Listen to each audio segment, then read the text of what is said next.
Well, a very good morning and a warm welcome to the UK's 2024 International Investment Summit. It is a real pleasure to welcome you to London's historic Guildhall today. And as I open this summit, my message to you, to investors and businesses based here and abroad, is this. The UK is back. It's back at the global table. Saturday marked 100 days of our new government, and with it, we bring a new era of stability, of openness, of a commitment to use our mandate to shape the business environment and remove barriers to investment. As the Chancellor has said, under this government, the UK respects business, it wants to partner with business, and it is open for business. And trade and international investment lie at the heart of our plan to drive growth for the whole country. That's because we know the UK has so much potential. We have one of the largest, most open economies, a legal system that sets global standards, a regulatory environment with some of the strongest safeguards for investment and the greatest incentives for innovation. We benefit from a skilled and diverse workforce, supported by an immigration system that draws talent from around the globe. In fact, we are the second most attractive country in the G20 for young people. Our tech ecosystem, the third in the world to ever be valued at over $1 trillion, boasts the highest number of unicorn companies in Europe. And the new government's plan to build a pro-innovation, pro-wealth creation economy is designed to help businesses and investors alike to take advantage of this and to build on it for the future. And that's why the government's new modern industrial strategy will take that even further. A strategy that promises to be outward-looking and international from the start, drawing on the best of what has been achieved globally. It will build on the UK's strengths to support even more international businesses to thrive in our market.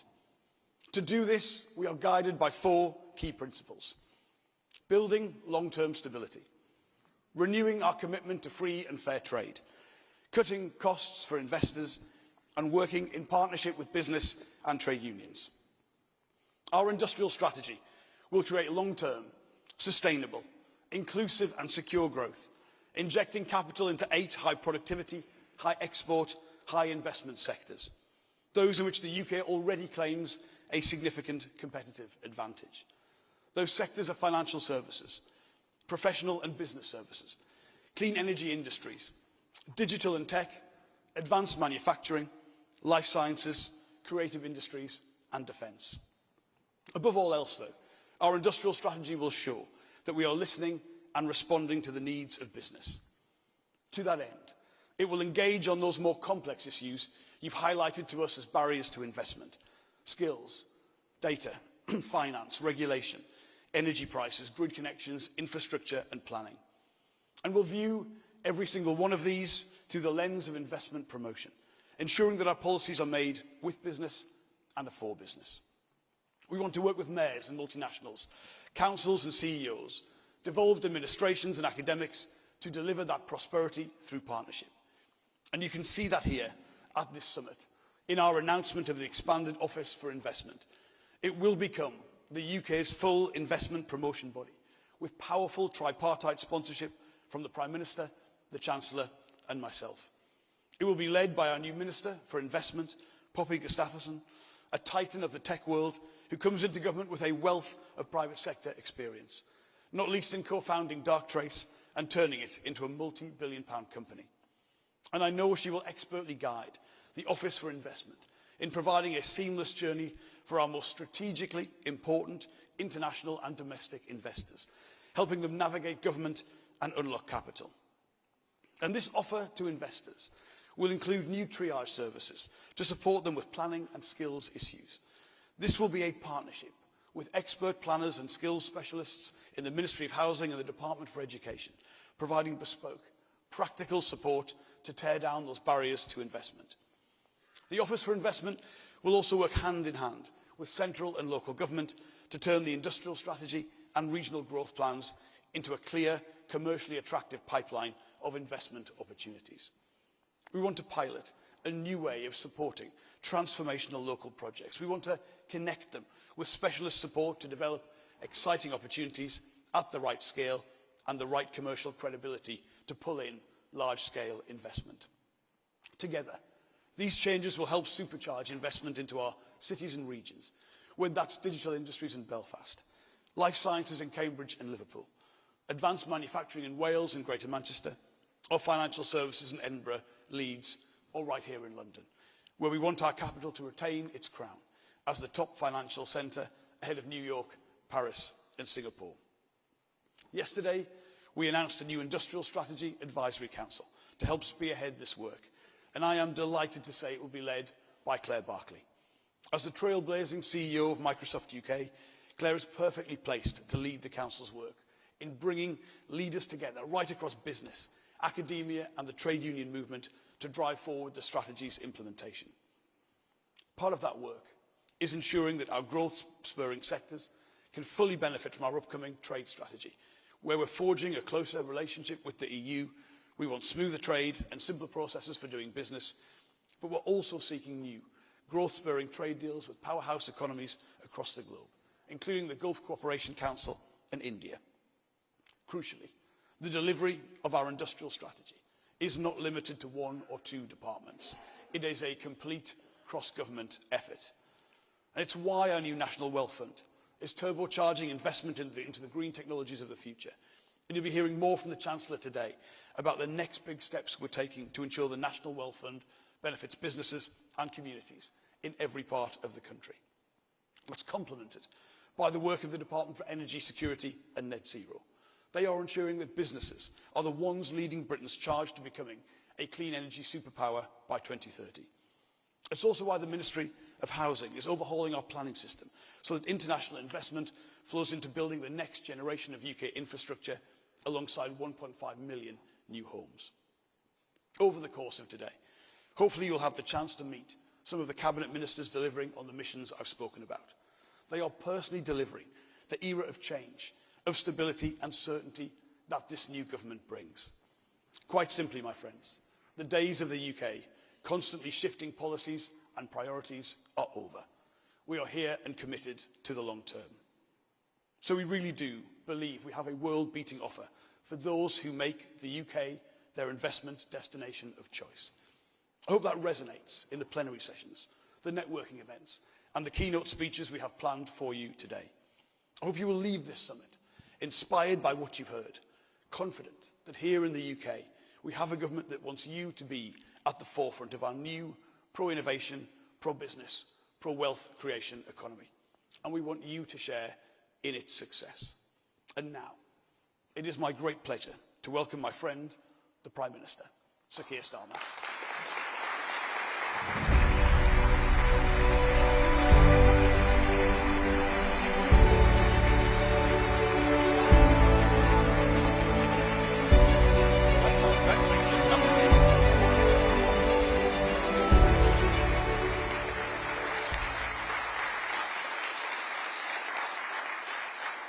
Thank you, Johnny, and thanks to all of you for being here. It's fantastic to stand here and to look out and see so many of you here, and I'm really grateful that you've made the effort and you are here. It means a huge amount to me and my government.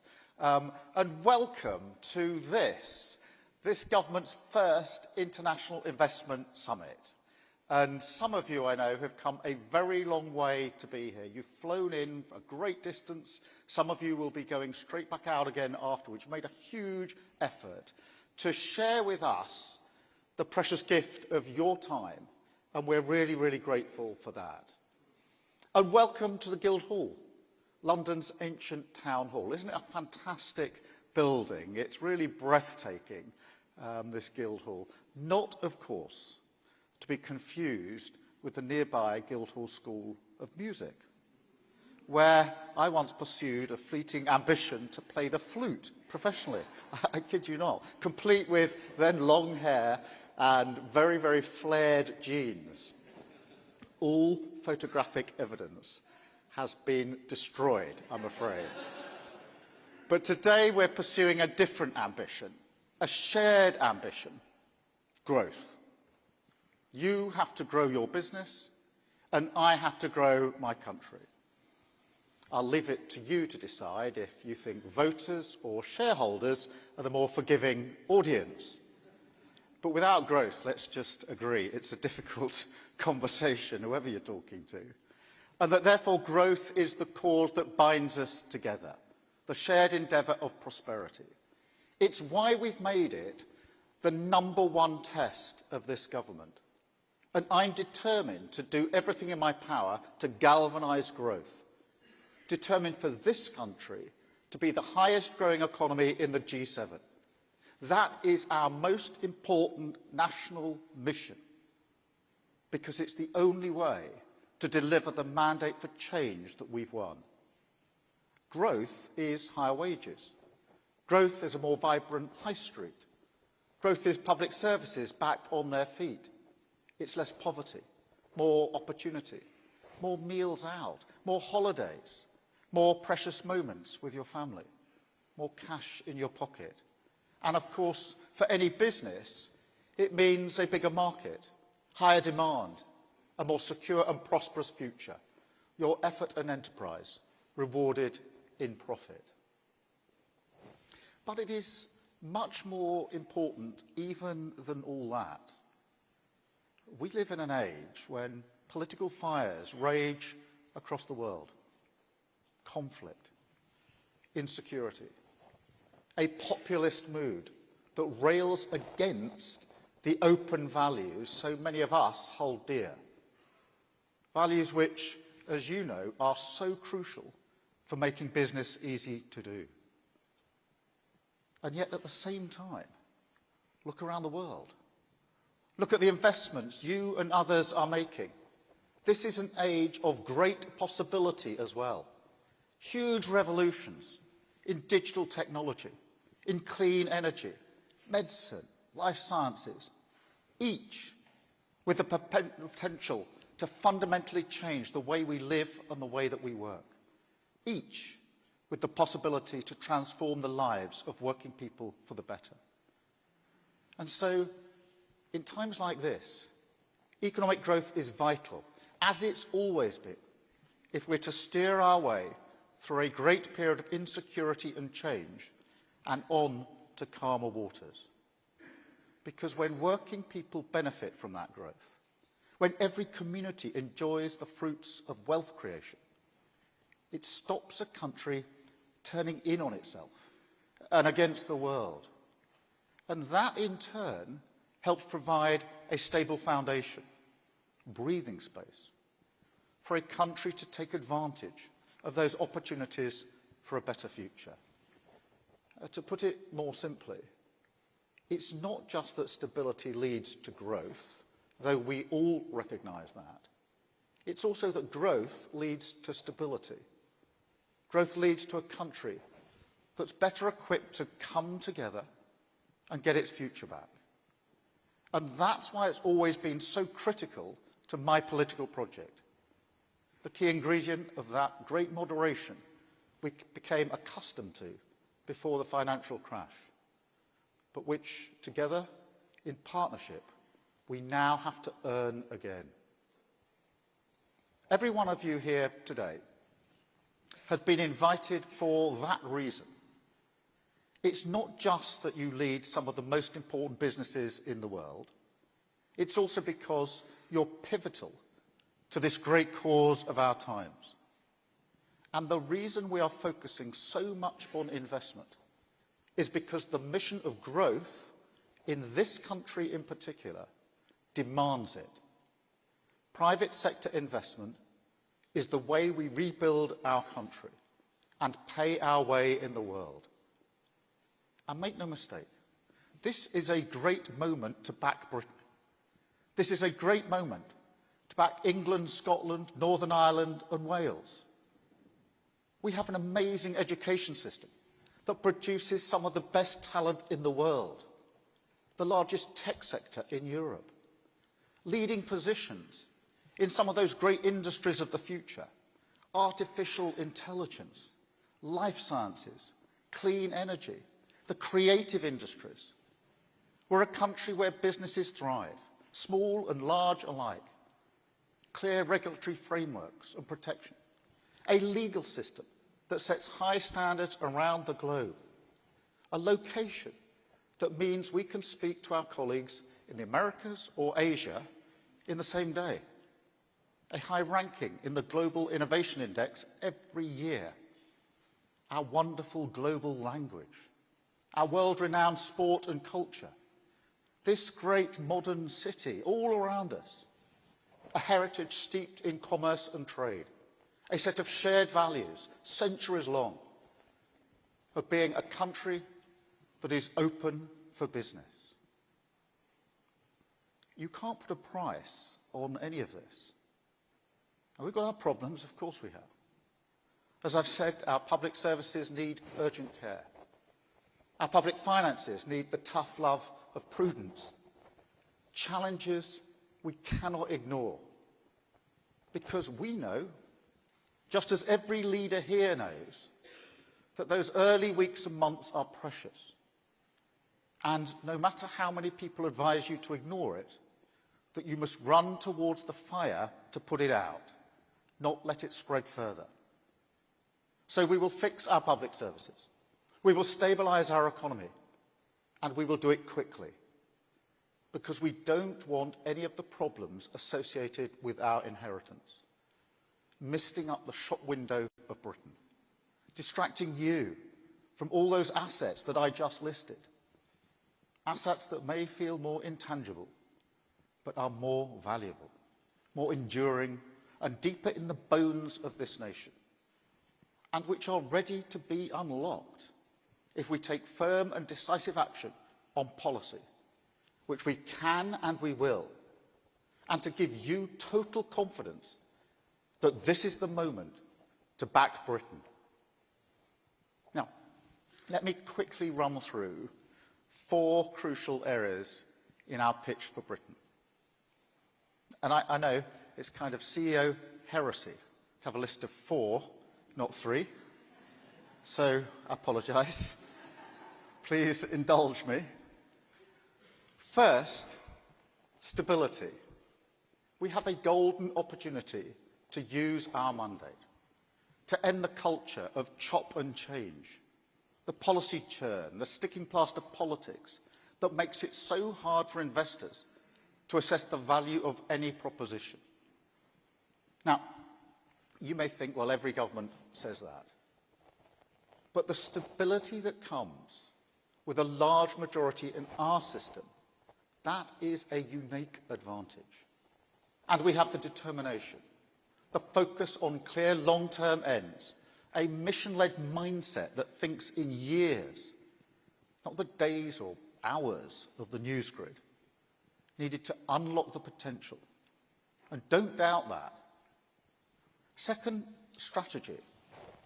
We're building a more strategic architecture for growth, a way for investors to have a much steadier hand on the tiller.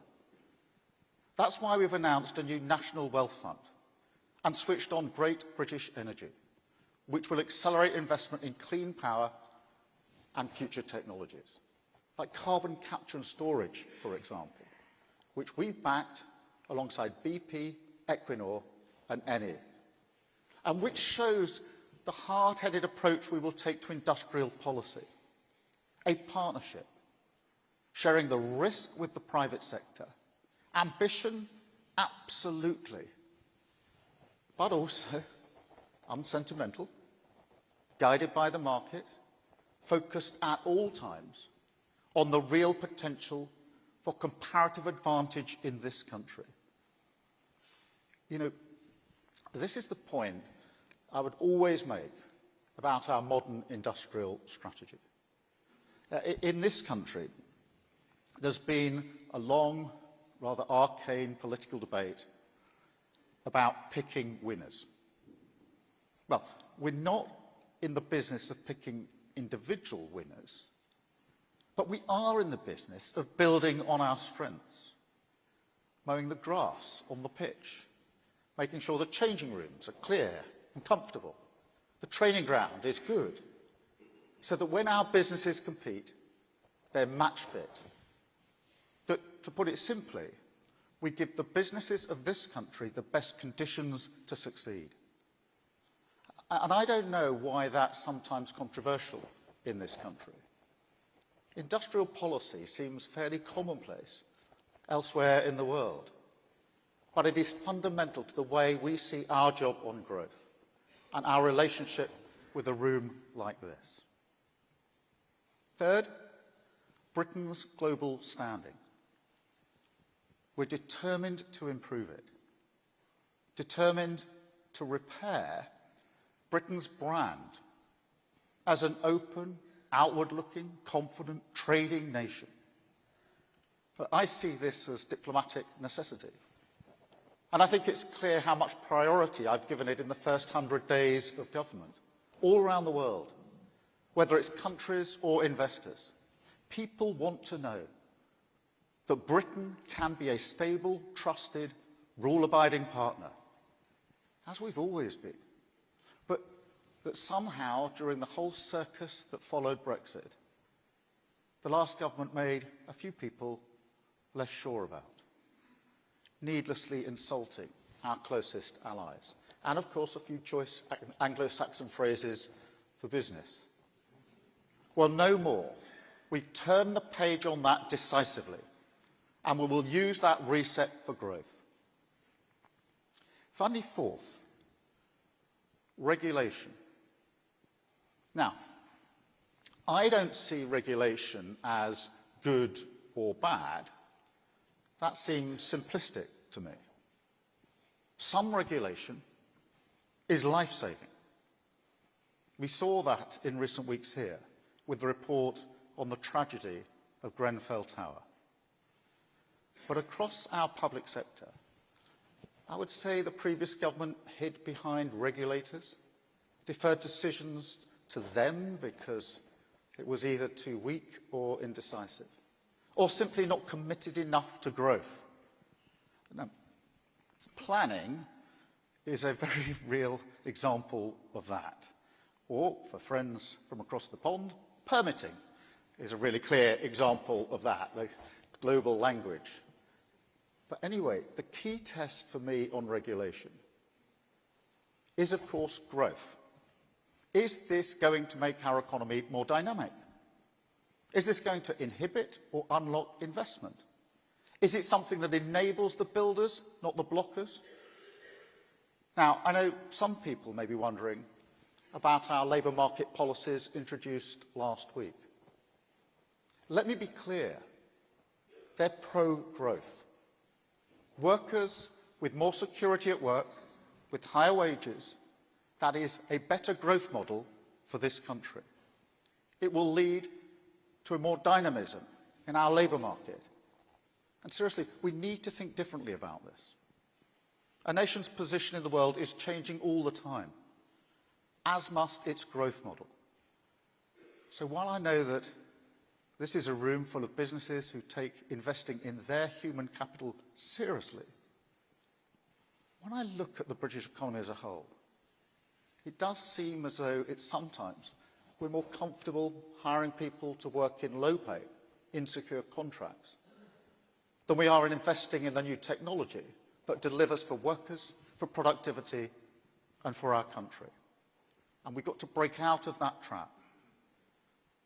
But we've also got to look at regulation across the piece. And where it is needlessly holding back the investment we need to take our country forward. Where it's stopping us building the homes, the data centres, the warehouses, grid connectors, roads, train lines, you name it, then mark my words, we will get rid of it. Take the East Anglia 2 wind farm. Now this is a £4 billion investment, 1 gigawatt of clean energy. An important project, absolutely. But also the sort of thing a country as committed to clean energy as we are needs to replicate again and again. Now, regulators demanded over 4,000 planning documents for that project.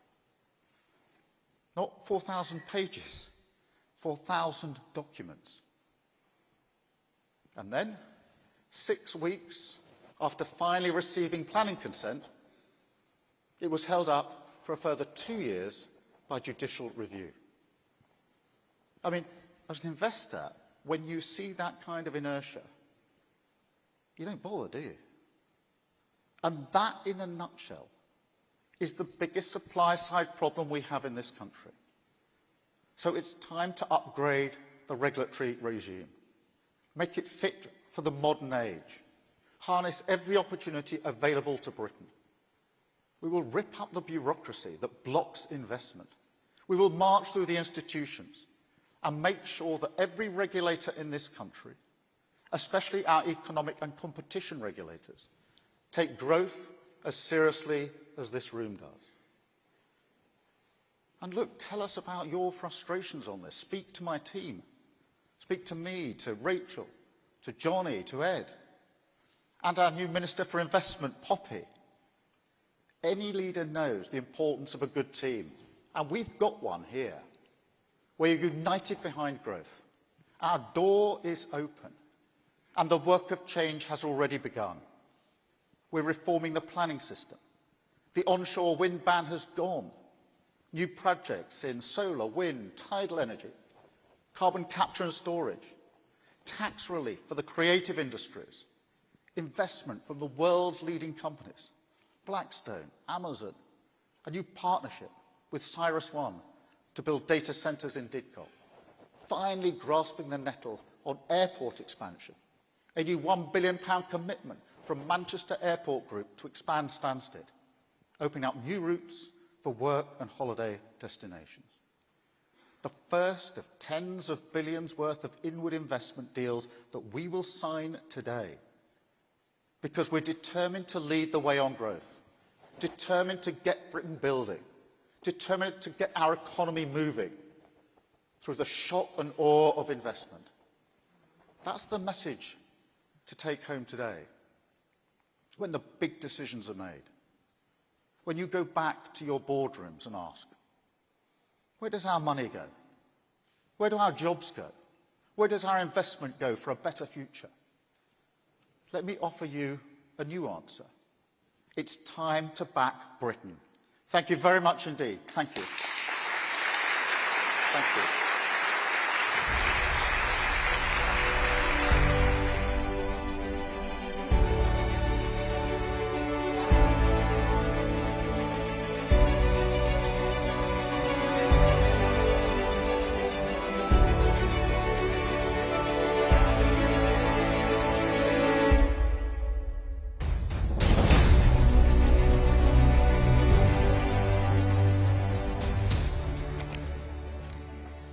Thank you, Prime Minister.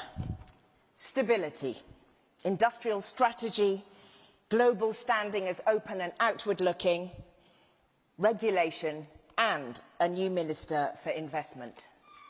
Lots of things to be excited about. So we will be calling on you again, Prime Minister, in a moment, as the Prime Minister will be sitting down to share a conversation with Eric Schmidt, former CEO of Google, moderated by Dame Emma Walmsley, CEO at GSK. Hence the furniture moving. I must first congratulate Eric Schmidt on this summer's honorary knighthood. Congratulations, Eric. As many of you will know, Eric Schmidt is an accomplished technologist, entrepreneur and philanthropist who is also known for his pivotal role in the growth of Google as its CEO from 2001 to 2011, overseeing its transformation from a small start-up to a giant global tech company. What a journey. Most recently, in 2024, in partnership with his wife Wendy, Eric co-founded Schmidt Sciences, a non-profit working to advance science and technology in deepening human understanding of the natural world whilst developing solutions to global issues. And his latest of many books, Genesis, Artificial Intelligence, Hope and the Human Spirit, was co-written with academic Craig Mundie and the late Dr. Henry Kissinger. Our moderator, Dame Emma Walmsley, has headed up GSK, the world's largest vaccine company, since 2017. She has been quite busy over the last few years. GSK has 11,000 employees in the UK, and its global HQ sits right here in London. And so in the company of the Prime Minister, we now have the opportunity to hear from leaders from very different fields about a range of topics, from AI to healthcare to investment. Ladies and gentlemen, your panel.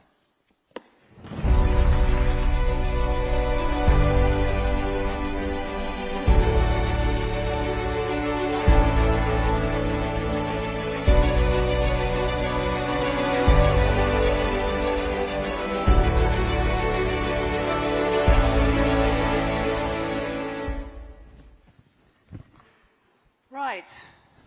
Good morning, everybody. We are here to talk about growth, and specifically your long-term execution plans to make sure we deliver it together so that everyone here doesn't just back Britain, but bets big on Britain. And I want to start, Prime Minister, with the question of our competitiveness. You've been crystal clear, it's all about growth, and that is something that you want to lead in partnership with business. But every investor in this room has choices. It's about our relative competitiveness. So how, versus other G7 countries or the rest of Europe and the region, are we going to make sure that the costs of doing business in Britain are competitive, that the regulatory environment and the changes you're going to drive are going to be competitive, and perhaps most importantly, if we can just all look beyond the immediate budget cycle focus and take a long-term view. During your watch, what do you most want to have achieved in reform for business to make Britain worth this bet? Well, thank you for that. I think it's a really important opening place. There are a number of components that I think are important, and you can almost sort of work down through them. The first is to be clear with everybody in this room and beyond that this is a government that is mission-driven, that has a driving sense of purpose, and that the number one mission is economic growth.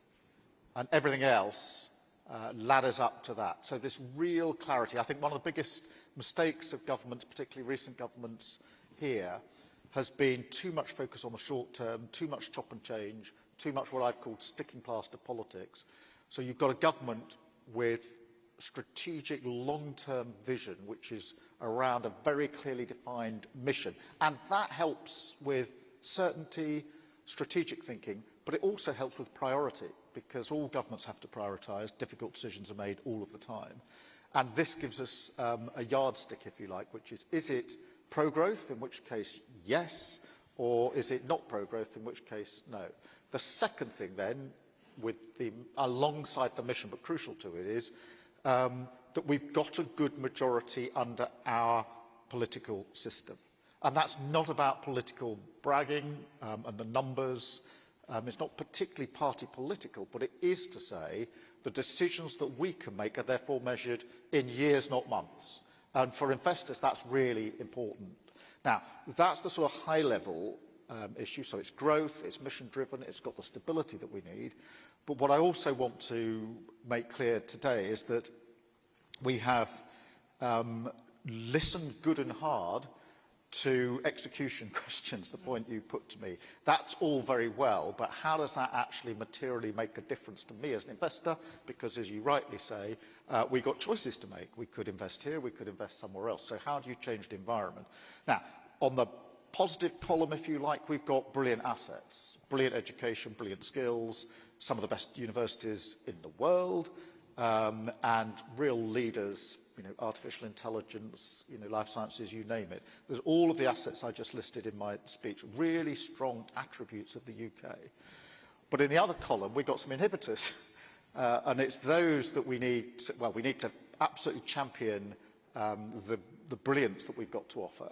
But we need to get rid of some of the inhibitors. And most of my determination to get rid of the inhibitors has been through conversations with people in this room around planning. It takes far too long to get decisions on planning, far too long, measured in years, not months. And so we've got to streamline that, and that's we've already started on. On regulation, again, what I was trying to say in my speech is, I'm not, as it were, saying all regulation is bad. but the sheer volume that we've got here and the inconsistency with different regulators or bodies pulling in slightly different directions means it's not just the volume of regulation, it's also the fact that there's not even a sort of clear landing path in for investment. That is what we need to strip away. There are other things as well, the grid, the infrastructure, etc.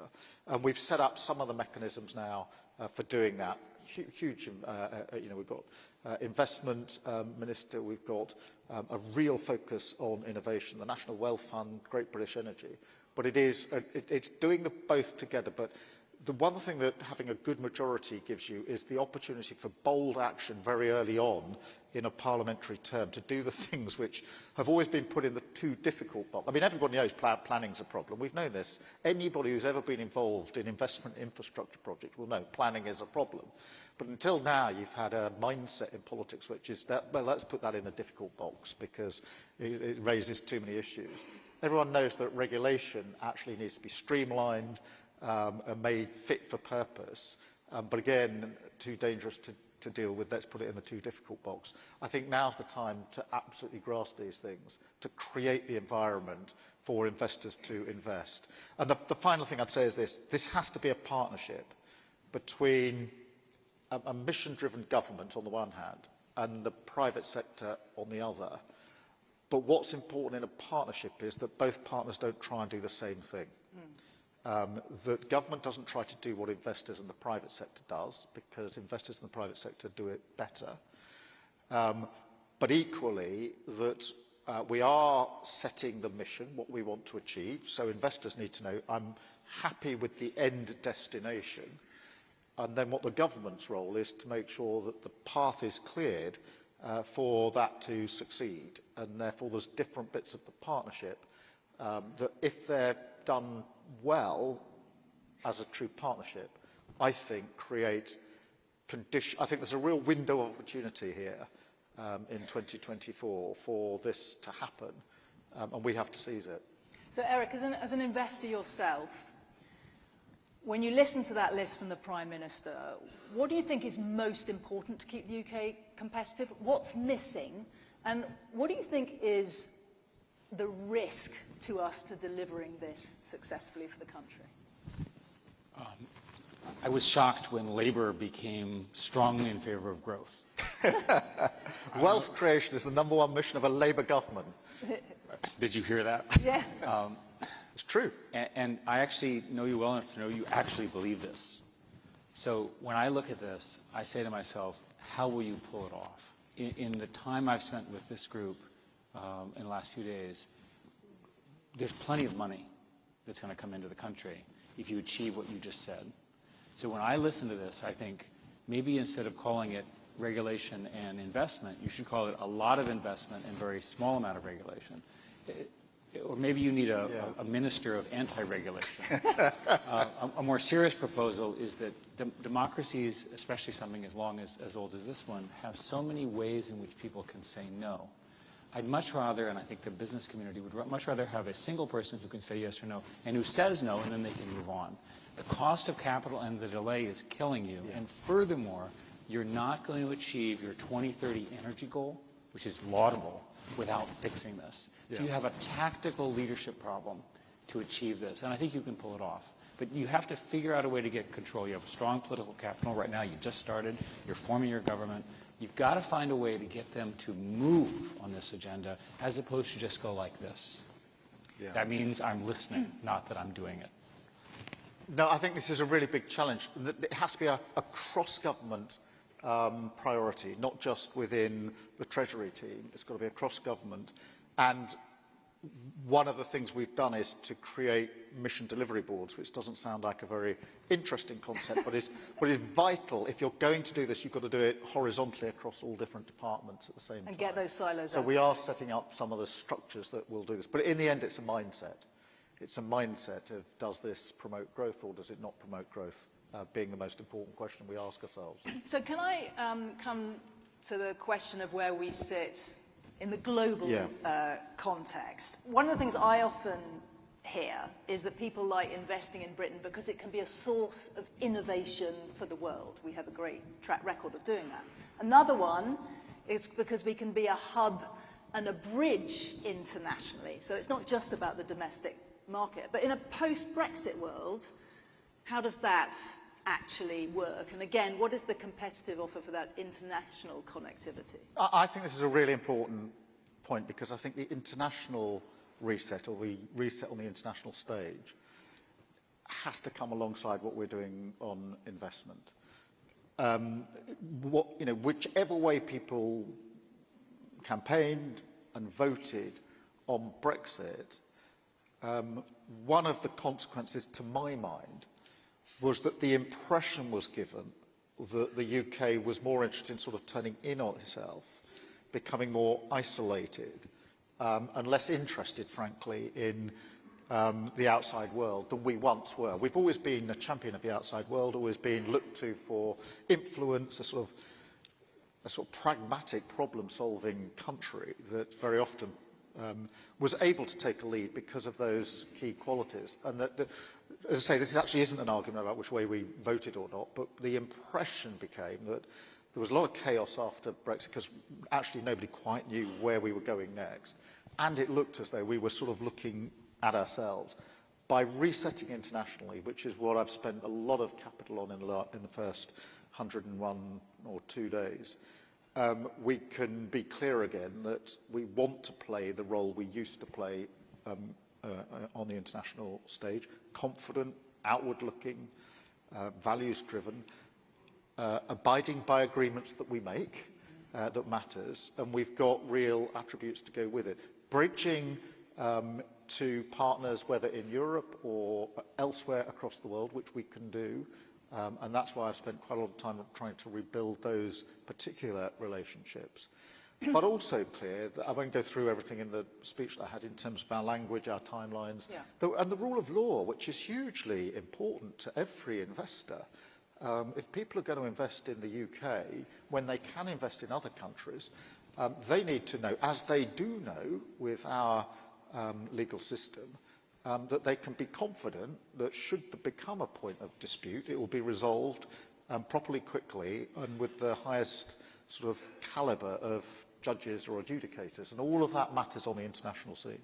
So, Eric, as an investor, and I know a commentator on geopolitics writ large, is there anything else about the UK's relationship with the US in a post-election environment, or indeed with China, that you think impacts people's thoughts about how to invest here? And again, when you look on the global stage, are there any particular fields or industries where you think the UK is particularly well suited to lead? On the second part of your question, the Prime Minister outlined exactly where the leadership is, and it's profound. We can talk about that when we talk about AI. There are many, many reasons to think that you have all of the elements to achieve your vision in the country. On this question of West versus China, the fact of the matter is you're going to become closer to the U.S., and the U.S. is going to become closer than you. We already have this incredible national security collaboration, which is crucial to national security for the world, and certainly for the United States. But the other thing that's happening is that you have much more integration between the universities, research labs, and so forth. Yeah. And people are going back and forth. So one way to think about it is your future is your former colony, the U.S., and maybe Canada and a few others, right, certainly India, rather than China. And I think when people get confused, right, they don't understand how the geopolitics are really going to work. The kind of sort of openness and democratic processes that we'd hope for in China are not going to occur. It's a different system, different strengths, different weaknesses. It's not an enemy, it's a competitor, and it's a tough competitor. Together, the US and the UK should be able to out-innovate and outrun this incredible innovation engine in China if we do it well, and if we do everything that you just talked about. And I think on innovation, on technology, on things like, well, artificial intelligence, we've got a real chance on this if we take the chance now. So let's talk about AI.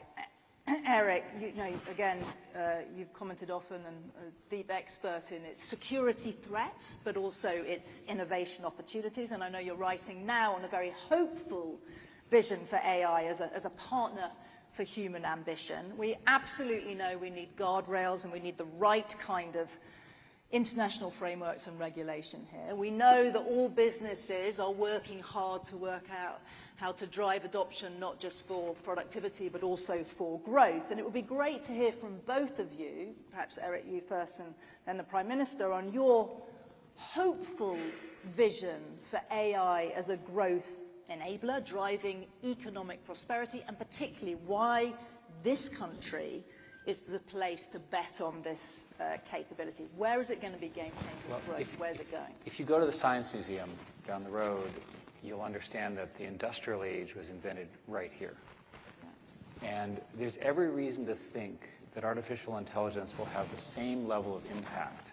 And by the way, it was invented right here too, in particular in King's Cross, which I think is your district. My constituency, yeah. So, good job.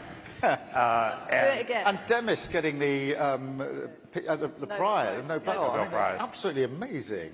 After 4 years after inventing something which changed, has changed. The fact of getting it in such a short period of time is, I mean, as I said to him yesterday, I feel proud, he should. Nobel Prizes and Oscars is another place this country bets above its weight. So. The creative industries are very strong. So one way to think about it is that you're actually beginning something which will go on for 50 or 100 years that will change society in really profound ways. And my answer, which is the hopeful answer, is that we will work with this alien intelligence, not to scare you, and that intelligence makes us smarter and more effective as humans, and that the world becomes more efficient. I can't prove it, but my opinion is each and every one of us will become at least twice as productive. Frankly, you can give twice as many speeches, you can have twice as many laws. Not sure the audience will. You can invent incredible life-saving drugs at twice the speed. I can make stuff up at twice the speed, whatever. But the key thing here is that people who worry about our AI don't understand that it's fundamentally in search of efficiency gains. It's optimized around efficiency, at least in its current form. What's interesting about Britain is, in addition to being the progenitor of all of the diaspora, of all the people who are now being funded with enormous amounts of money without any product, revenue, or hope, is a different story. Nevertheless, all of that has occurred as a starting point from here. And the consequence of all of that is an enormous wave of investment that will benefit each and every industry by making it more efficient, more successful. What happens to humans? Their incomes go up, not down, in this scenario. That's the important point. The UK, a year ago, established the core structure of AI safety and security. And this is an example where the UK system, the British system, has, frankly, stronger civil servants who are smarter and who are more committed to this and who are, frankly, stable. As a result, you can sort of work with them. So I think there's every reason that the UK can not only help innovate and build this, but can also help deal with the guardrail issues. Yeah. And there's a reason why we started in the UK first. Prime Minister, anything you want to add on ambitions for AI here? Well, I mean, what Eric said is hugely motivating and inspiring, a sense of what this is capable of achieving and changing. I almost said in our lifetime, but actually over the next 5 to 10 years is going to be incredible change. I think one of the most important things for a government is the posture. Are we leaning in and seeing this as an opportunity, as I do, or are we sort of leaning out, saying this is rather scary, we better regulate it, which I think will be the wrong approach. Obviously, there's always a question of balance, but what's your primary posture really matters on AI. It is a game changer that has massive potential on productivity and on driving our economy, and we need to run towards it. One of the fields, and I am obviously biased, but seeing Wes in the second row, is that it's going to change everything is healthcare, which is a great driver of economic prosperity. We know you want to bet really big on life sciences. This country has world-beating data sets with the biobank, with Our Future Health, and we know we're going to unlock safely and in a trustworthy way the data from the NHS as well. But how are you going to set up the right environment to give all the innovators and the growth drivers the chance to harness this data? And Eric, it'd be good to then hear from you on, in public services more broadly, how we build that trust factor. I think let's start with health because it's so important. We are rightly proud of the fact that we have a National Health Service set up by the post-war Labour government, and every year we sort of add a year to our pride in what we set up 70 plus years ago. But the simple truth is now that if all we do is put more money into the health system, the health service as it is, we won't properly improve it. Because the demands are too great, we will be forever putting in extra money, we'll probably run it a bit better, but we won't make it really fit for the future. So the only way to make it fit for the future is to reform it and to reimagine it. And that's where AI and tech are so important to this project, because through AI and tech, we can reimagine the health service. It is I mean, I've seen small examples of AI in our health service where it's being used. You know, scanning for cancer, particularly liver, was an example that I saw for myself, with, you know, massively increased chances of getting cancer earlier. But there's much, much more that can be done in relation to that. So this is something that we need to use in health, and we need to think differently in health. I'm not talking about changing the basic principles at free at the point of need and all the rest of it. I'm talking about a different health service that in 70 plus years people can look back at the 2024 Labour government with as much pride as we do at the government in the post-war era. But not just health, I think all public services need reform. And technology, AI, are part of that reform. Huge potential, I think, for AI to be a game changer when it comes to the delivery of public services. I'll just say one more thing, because I think it's important.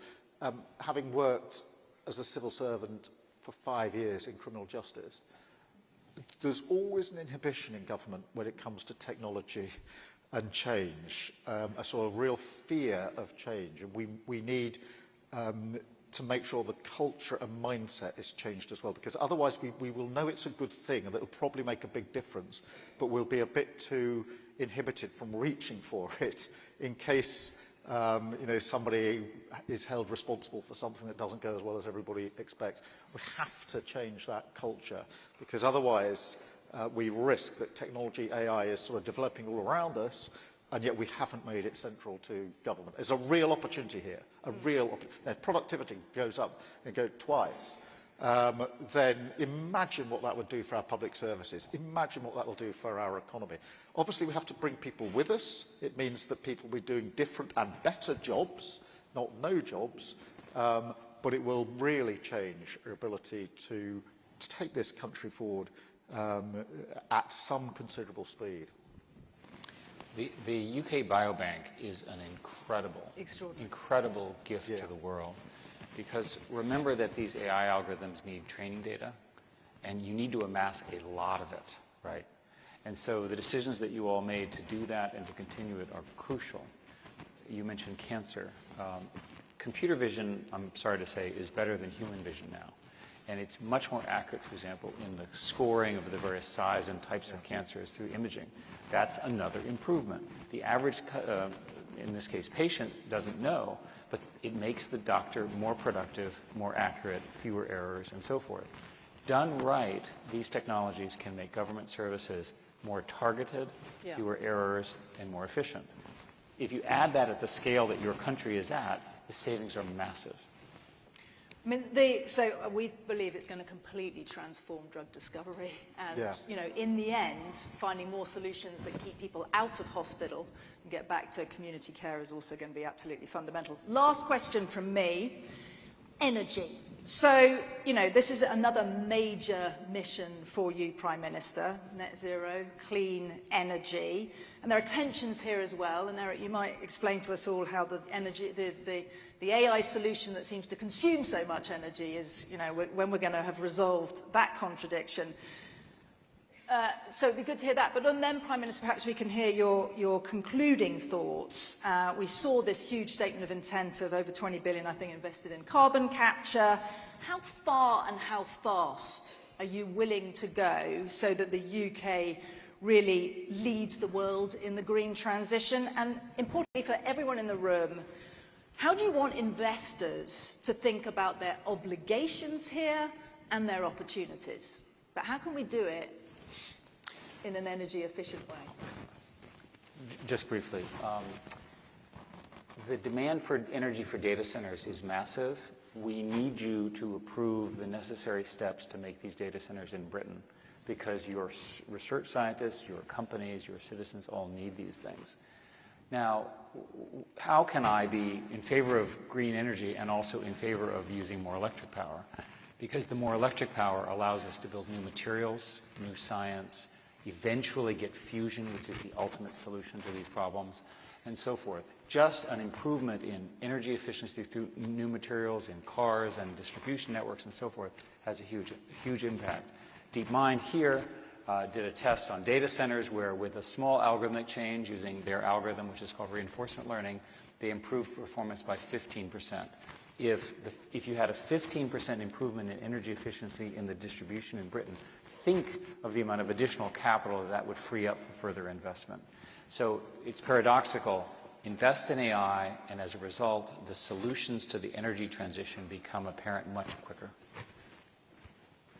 This is so important because we are absolutely committed to clean power by 2030, which is really tough. It's the most exacting anywhere in the world in terms of getting to clean power.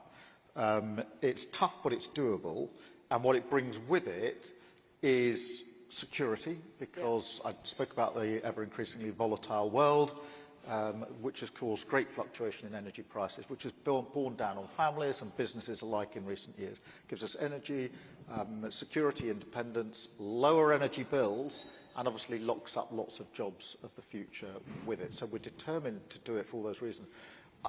I mean, on the face of it, there is an apparent tension between AI and technology, which is massively going to increase the demand for energy, and this, absolutely running towards clean power 2030. I actually think that if you step back, the two go together.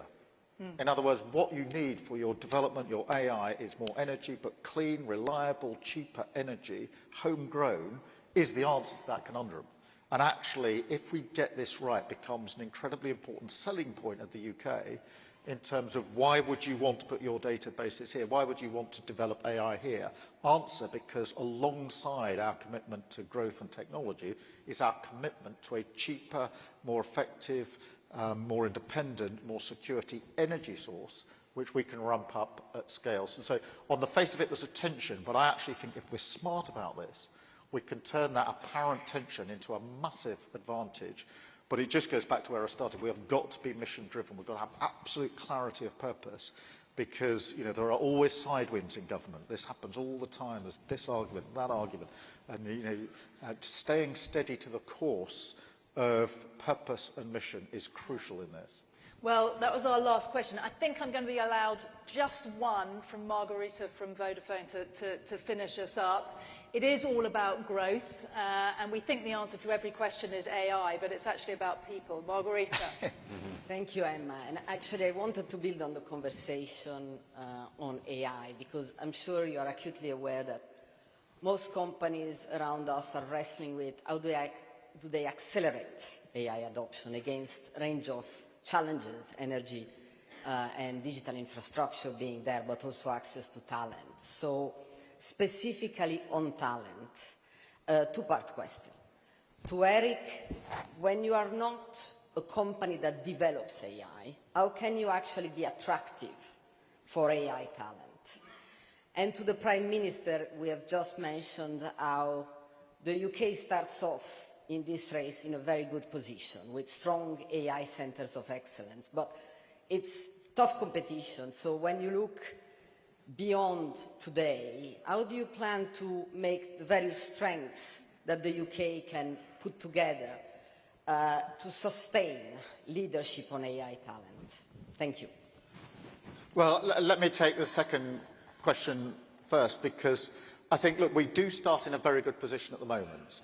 In the top 3 in the world when it comes to AI, with that prize, Nobel Prize, to Demis is really significant in terms. I mean, not the whole sector here has put us in a fantastic place. Our universities, academic institutions are world leading, a much overused phrase in politics, but true when it comes to our universities. We need to make sure we've got the right talent here available, and that is also there for business and investors.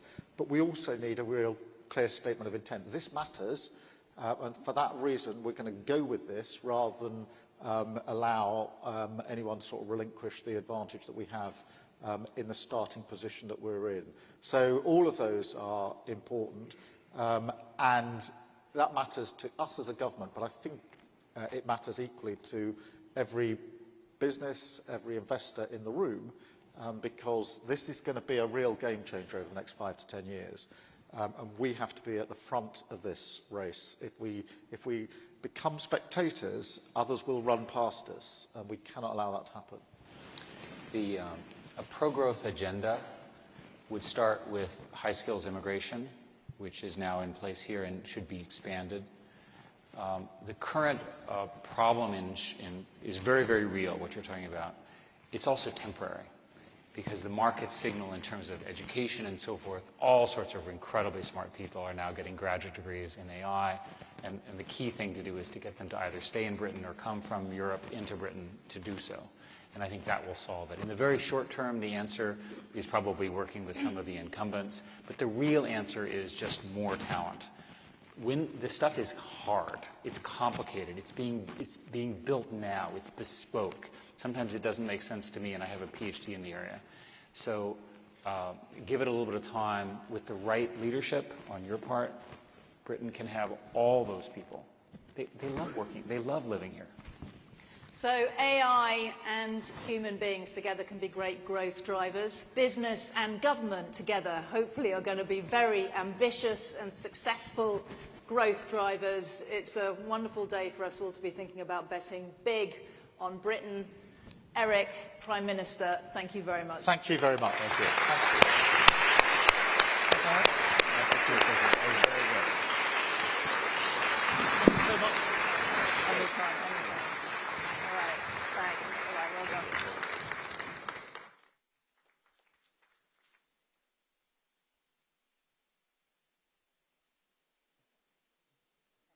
Terrific. Thank you.